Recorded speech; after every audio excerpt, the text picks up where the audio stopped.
Olá, o nosso Viva Bem de hoje está começando e nós vamos falar sobre primeiros socorros. O que fazer nas situações mais corriqueiras e que causam medo na hora de socorrer uma vítima de acidente de trânsito? Ou uma pessoa que sofreu queimaduras? Há também os casos de choques elétricos, intoxicações, desmaios. O que levar no kit primeiros socorros? Sobre essas e outras dúvidas, eu converso com a médica plantonista do SAMU, Serviço de Atendimento Móvel de Urgência de Porto Alegre, doutora Juliana Cardoso Fernandes, também responsável pela emergência do Hospital Ernesto Dornelles.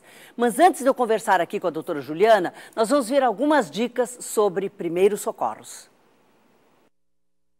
Primeiro a gente sacode alguém que está caído no chão, sacudimos, ele não respondeu. A gente faz mais um teste, que é um teste de dor, que pode ser com os nós dos dedos sobre o meio do peito, tá? A gente aperta bastante, não é carinho e não é massagem, a gente aperta, tá? Ou então vocês podem dar um beliscão também, bem forte, para ver se ele te dá se ele tem alguma reação. Essa vítima também não respira, ou seja, ela não tem movimentos respiratórios, né? De subir e descer no tórax, né?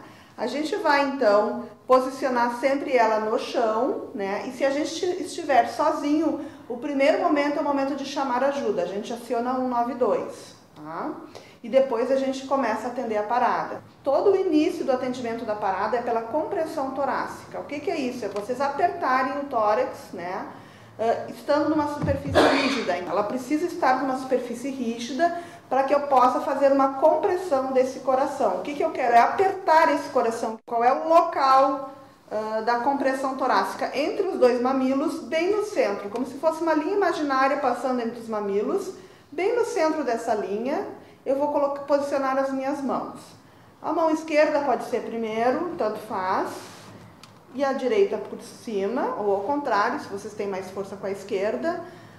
Essa vítima está no chão, né? Eu vou entrelaçar as minhas mãos e a força que eu vou fazer é apenas no terço inferior mais próximo ao punho. É assim, nessas bochechinhas aqui da mão, mais próximo ao punho, é que a gente vai colocar a força, tá? A força ela não pode ser espalhada por toda a mão, porque senão a gente perde qualidade da compressão. O meu tórax de quem vai fazer a compressão é bem acima, em 90 graus com o tórax da vítima.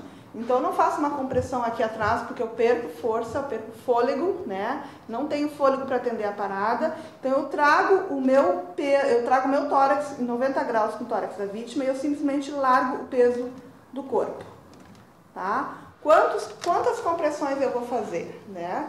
Em torno de 100 a 120 em 1 minuto. Isso é importante. A gente não pode ter nem um ritmo muito acelerado, né? Nem um ritmo muito devagar. Ao final de 1 minuto e meio, no máximo 2 minutos, ele vai cansar. E está indicado a troca de quem faz a compressão, tá? Então, quem vai fazer a compressão se posiciona no lado oposto, ao lado do tórax, e quando eu retirar a minha mão, a outra pessoa coloca a minha mão. Ou seja, não tem interrupção nenhuma. Antigamente se fazia parte do boca a boca. Hoje em dia não está mais indicado. Então, a gente vai fazer as compressões até a chegada da ambulância.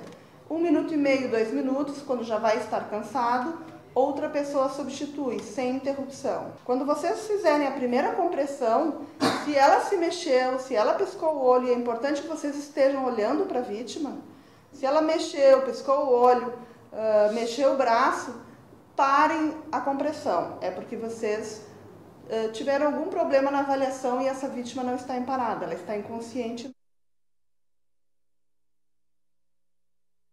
O bebê, mais ou menos até 1 ano de idade, é bastante comum ele se engasgar com algum objeto, brinquedo. Então, é extremamente importante que a gente trabalhe sempre com a prevenção, né? Nenhum objeto pequeno pode estar disponível ao alcance do bebê, porque ele vai se engasgar. Tudo ele vai levar à boca. A gente pega a criança, coloca ela de preferência nas pernas de vocês. Pode tentar fazer isso no colo, mas é mais seguro que a gente faça nas pernas, vocês sentadas, e façam 5 movimentos, 5 tapas na região das costas, tentando levar o músculo, o diafragma, para que faça a expulsão desse objeto. 5 tapas, então. 1, 2, 3, 4, 5. Vira o bebê, vê se consegue enxergar o objeto. Ele já saiu, ok. Se ele está na boca e vocês conseguem visualizar o objeto por inteiro, vocês podem remover. Muito cuidado ao enfiar o dedo na boca da criança, que vocês podem empurrar o objeto mais para dentro ou provocar o vômito, né? E a criança pode aspirar esse vômito. Esse vômito pode ir para o pulmão, que não é nada bom. Se o objeto ainda não saiu, vocês vão fazer esse movimento pela frente, empurrando, como no adulto seria a boca do estômago, lembrando que a criança tem um tórax bem menor, né? O tórax é melhor em relação ao abdômen. A gente vai, ao final do tórax ali, fazer a compressão, fazer 5 tapas. 1, 2, 3, 4, 5. Sempre cuidando para a criança não cair, né? Por isso, ela vai estar nas pernas de vocês. Enxergou o objeto, remove. Que bela aula pra gente, né? Vocês estão bem contentes aí em casa que a gente trouxe realmente essa matéria maravilhosa. Mas, doutora, agora vamos conversar um pouquinho aqui, doutora Juliana. A gente viu ali o que a gente faz numa parada respiratória, por exemplo, né? A primeira parte do vídeo. O que a gente não deve fazer? Uma das coisas que é muito comum, às vezes, a pessoa não fazer é tentar agir e fazer algum movimento com essa pessoa que está numa possível parada cardíaca, porque entra em pânico, porque realmente é uma situação de muito estresse para quem está vivenciando, principalmente se é uma pessoa conhecida, familiar, e não aciona o serviço de resgate, que foi um dos pontos bem citados pela colega ali do SAMU. Primeira coisa é chamar. Exatamente. Então, na cadeia da ressuscitação, que é considerado pela sociedade americana e a maioria dos locais de referência para esse tipo de atendimento, a cadeia começa entre identifique se a vítima está precisando, está inconsciente, aciona o serviço de resgate e aí inicia-se o suporte básico, que é o socorro imediato que o leigo pode fazer, que é fundamental. Porque muitas vezes as pessoas têm medo de se aproximar ou de tocar na vítima por fazer alguma coisa errada. Então, quando você aciona o serviço 192, você vai ter, passando as informações para o serviço, vai poder ter orientações também do que fazer. O serviço vai orientando na hora. Exatamente. Olha, está respirando, não está respirando, vê se a pessoa se movimenta, estimula, né? Porque muitas vezes na hora a pessoa fica em pânico, não consegue pensar e reagir. E aí é importante tentar manter a calma, fazer esse contato e seguir aquela orientação, né? Não parar a compressão torácica quando ela é indicada. A senhora falou num dado importante. Se ele está respirando, não é parada respiratória, não é parada cardíaca. Não é parada cardíaca. Se a pessoa está respirando ela e reage, pode estar inconsciente. Ela pode ter tido uma síncope, que pode ser um desmaio, ou uma crise convulsiva. E fazendo esse procedimento, em seguida ela dá sinal que não é... Exatamente. Se a pessoa, às vezes a pessoa pode gemer, pode sentir dor, ou pode abrir os olhos, pode ter alguma reação que fica claro para quem está tentando socorrer de que realmente aquilo não é uma parada cardíaca, e sim é um desmaio puro e simples por causas variáveis, digamos assim. E enquanto isso, a SAMU está se movimentando para chegar lá, né? Exatamente. Bom, mas nós vimos engasgo em criança, ficou muito claro o vídeo, muito bem feito para quem fez, para quem participou dele, muito, né? A colega lá do SAMU, maravilhosa, né? Mas eu quero saber engasgo em idosos. Qual é o procedimento? O procedimento em adultos, né, é um pouquinho diferente, porque como o adulto ele não vai ser posicionado no colo do socorrista, digamos assim, normalmente a manobra é feita por trás. A pessoa que vai dar o socorro para o engasgado, ele se posiciona atrás da vítima e coloca uma mão por cima da outra, bem nessa posição, nessa região do estômago, e faz aquele soquinho que ela descreveu na criança, exatamente, que é uma manobra chamada manobra de Heimlich. Então, a gente coloca aqui, atrás da vítima, se posiciona e faz essa compressão, que é justamente para acionar essa região do diafragma, para poder a pessoa expulsar aquele corpo estranho, às vezes, que está na via respiratória. As duas pessoas de pé. Exatamente. Né?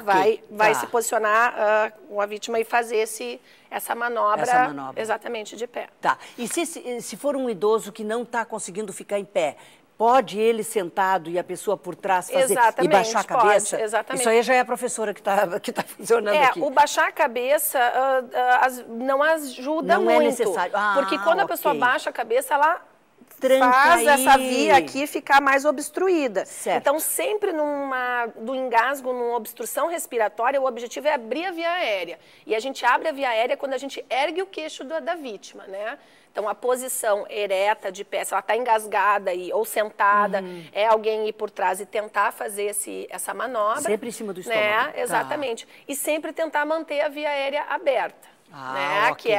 E que essa posição caída, virada, ou com o pescoço fletido, ela vai dificultar que essa via aérea fique aberta.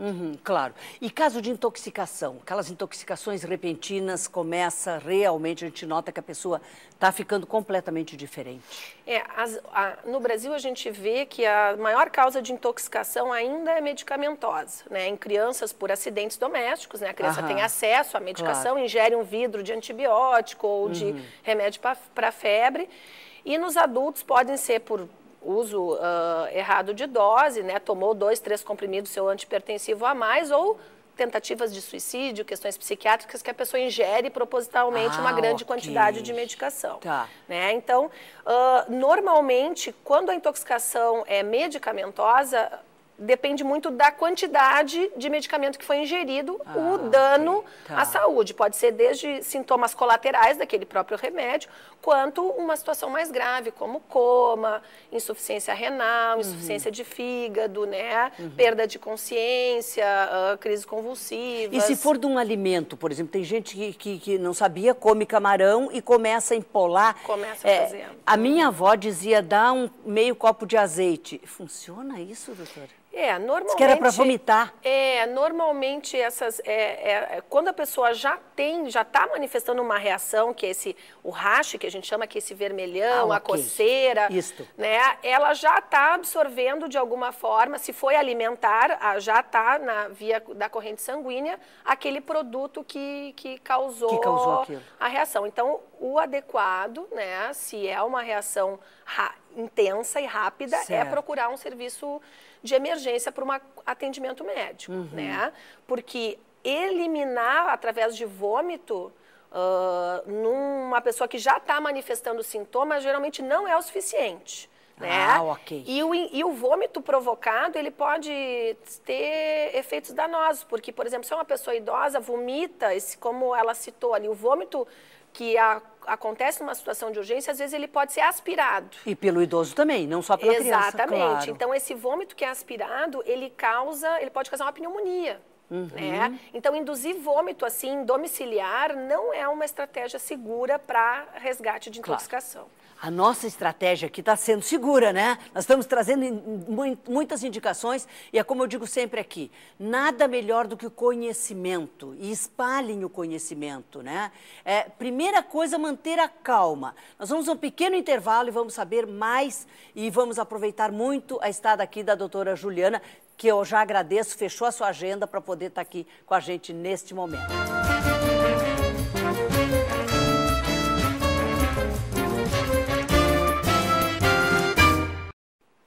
Estamos de volta com o nosso Viva Bem e você sabe que pode ter uma conexão direta com a gente através do nosso e-mail vivabem@tve.com.br.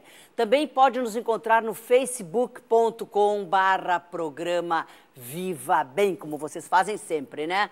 Nós continuamos o nosso assunto sobre primeiros socorros com a médica plantonista do SAMU, Serviço de Atendimento Móvel de Urgência de Porto Alegre, doutora Juliana Cardoso Fernandes, também responsável pela emergência do Hospital Ernesto Dornelles, o nosso Hospital Ernesto Dornelles, né? Mas antes, nós vamos ver algumas dicas também agora sobre primeiros socorros. Vamos mostrar? A crise convulsiva, tanto em criança quanto em adulto, ela em geral ela é generalizada, ou seja, são contraturas musculares involuntárias, a pessoa não faz porque ela quer, então ela tem tremores em todo o corpo. O que eu devo fazer nesses casos? É bastante comum, né? Ela é desencadeada por várias doenças, diferentes doenças, não só a epilepsia é o que o pessoal mais conhece, mas pode ser um tumor cerebral, no adulto por abstinência a álcool, a drogas, um AVC no adulto, um acidente vascular cerebral, ou qualquer outra causa. Na gestante também, eclâmpsia é uma doença bastante comum. O que a gente vai fazer? Enquanto a criança ou adulto está tendo as contraturas musculares, a gente não vai impedir o movimento, né? O que a gente tem que fazer? Proteger em relação ao ambiente. Então, se ela está tendo convulsões no meio de uma sala de aula, por exemplo, cheia de cadeiras e classes, a gente remove os objetos e deixa ela sem conseguir bater em nenhum objeto. Outra coisa importante que a gente pode fazer é pegar o nosso próprio casaco, o casaco de alguém, um lençol, enfim, e proteger uma toalha, proteger a cabeça enquanto ela tem as crises, para que não fique batendo no piso, né? Ela vai estar caída, né, no piso. Deixa ela ter as contraturas. Em geral é 1 minuto e meio, vai passar as contraturas musculares. Depois disso, na sequência, ela tem um período longo de sonolência, né? Ela fica bastante sonolenta. E é importante, então, neste período, que a gente deixe esse adulto ou criança virado de lado até a chegada da ambulância. Tá? Então, ela fica lateralizada, né? Pode apoiar aqui com cobertor ou ficar segurando essa vítima. Por que a gente deixa ela lateralizada? Para que a língua caia para o lado e não atrapalhe o espaço da respiração dessa criança, não impeça, não cause problemas à respiração desse adulto ou criança. O sangramento em qualquer local do corpo, ele tem que ser contido, ou seja, a vítima tem que deixar de perder sangue, né? Para isso eu vou usar pressão, força sobre o local que está sangrando. Como eu tenho que me proteger, porque eu estou lidando com sangue, a gente pode pegar em casa qualquer saquinho de plástico para proteger a mão e faz então uma forte pressão para que essa vítima deixe de perder sangue. Eu tenho que enxergar que o sangue parou de escorrer. Comprime até quando? Até a chegada do socorro, se o SAMU foi acionado, até a chegada de alguém que coloque a mão e contém esse sangramento, ou se vocês forem levar para uma emergência, alguém vai ficar fazendo só isso, contendo o sangramento até a chegada da emergência. É importante que o paciente não perca mais sangue. Perdendo sangue, ele perde a fonte de nutrição para as células, que é o oxigênio. No caso de um sangramento muito mais importante, que seja, por exemplo, aqui na região inguinal, que esteja muito fundo, vocês não estão conseguindo conter, a gente pode colocar um pequeno pano lá dentro do fundo, que está muito profundo, e depois conter o sangramento com força, aguardando a chegada da ambulância. Ah, que explicação ótima. Mas me chamou a atenção ali, vamos começar pela questão da convulsão, né? Convulsão em adultos, em idosos, também se põe de lado e só se contém, porque não foi feito nenhum outro procedimento, a não ser afastar de possíveis batidas em outros objetos e de lado. É só isso também, doutora? Exatamente. E uma coisa fundamental que a gente vê que existe uma cultura popular muito forte em relação a medo que a pessoa engula a língua, né? Então existe assim uma grande número de pessoas que colocam a mão na boca da pessoa e tentam segurar a língua, puxar a língua com esse receio. Na verdade, é impossível se engolir a língua é presa na boca, né? E o que acontece é justamente isso, é a obstrução da via aérea pela posição, como nas outras situações de engaja, etc. Entendi. Então, a posição de resgate, né, com a proteção da cabeça para que as batidas durante os tremores ali da convulsão seja adotada, isso é universal. Adulto, criança, idoso, tem que ter o mesmo cuidado. E não tente puxar a língua da vítima. E chamar o atendimento em primeiro lugar, de novo, chamar e orientar uma pessoa que já é epilética, que esqueceu de tomar seu remédio, tem uma crise breve, às vezes até se recupera rapidamente e não precisa ir numa ambulância de resgate até um atendimento. Claro. Mas uma pessoa que está tendo a primeira convulsão da sua vida, que teve uma queda com trauma e que seguiu depois dessa queda uma crise convulsiva, pode ser um caso de potencialidade mais grave, porque é uma situação nova. Então, posicionar a vítima, não puxar a língua é fundamental. A pessoa pode se machucar tentando puxar a língua. Um dos músculos mais fortes do nosso corpo é o masseter, que é esse músculo da mastigação. Então, a pessoa convulsiva, ela contrai todos os músculos. Então, ela pode morder e arrancar o dedo do socorrista.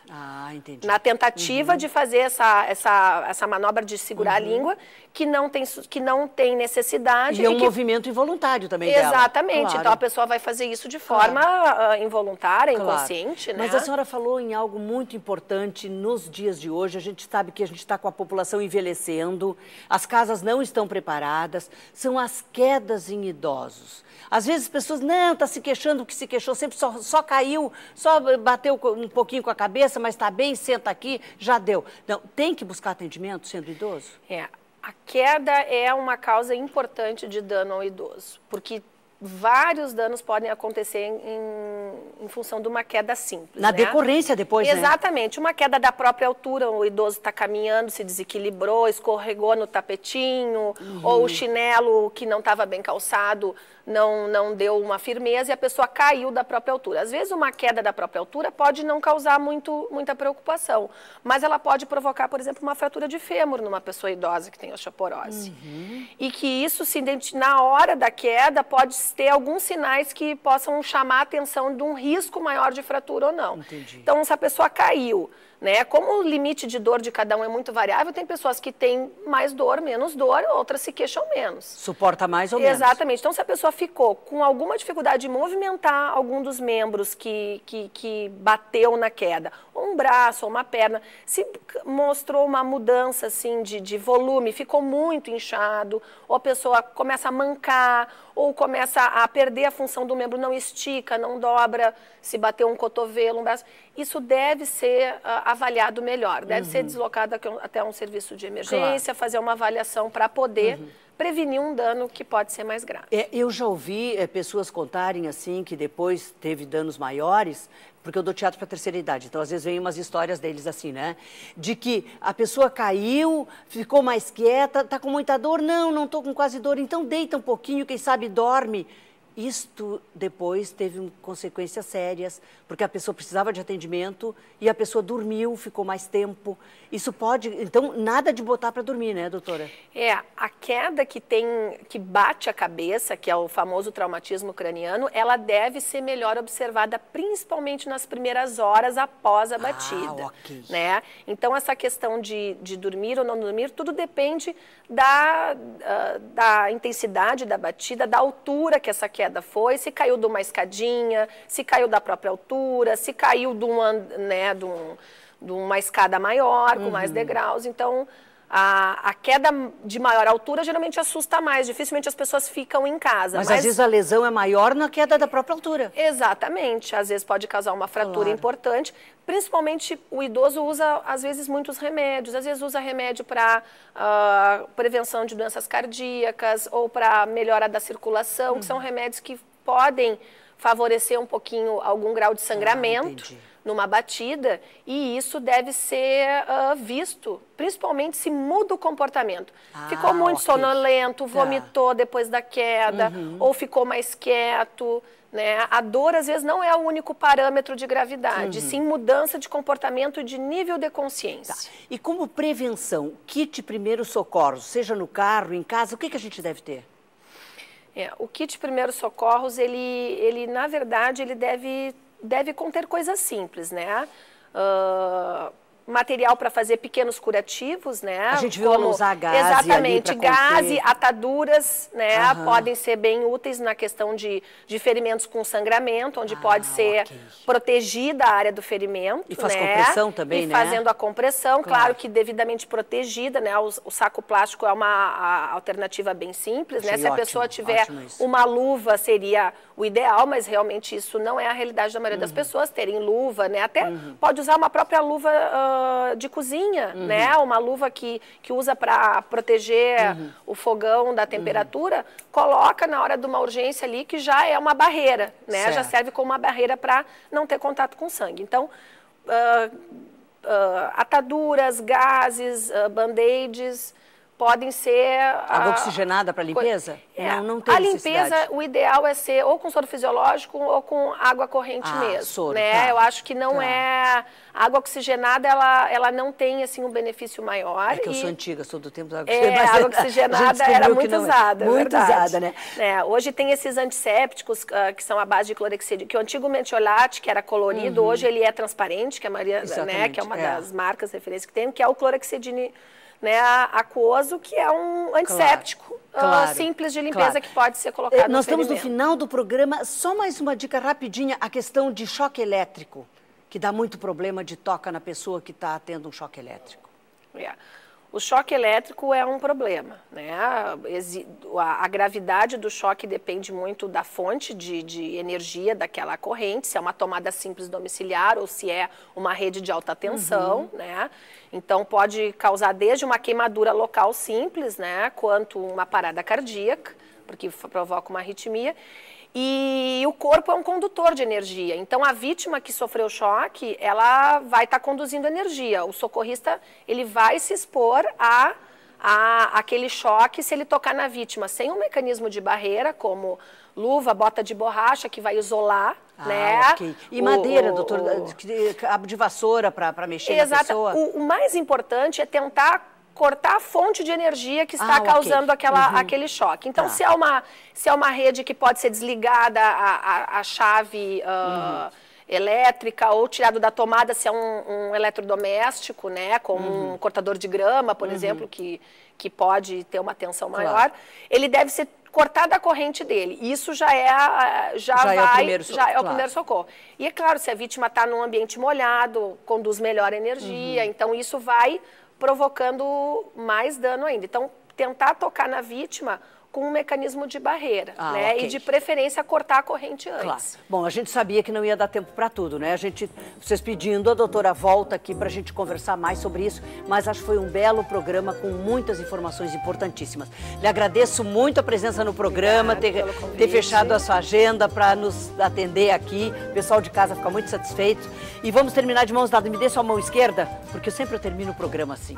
De mãos dadas, a gente consegue resolver muito melhor os conflitos e os problemas, né? Muito obrigada a vocês e viva bem, porque a gente merece, né?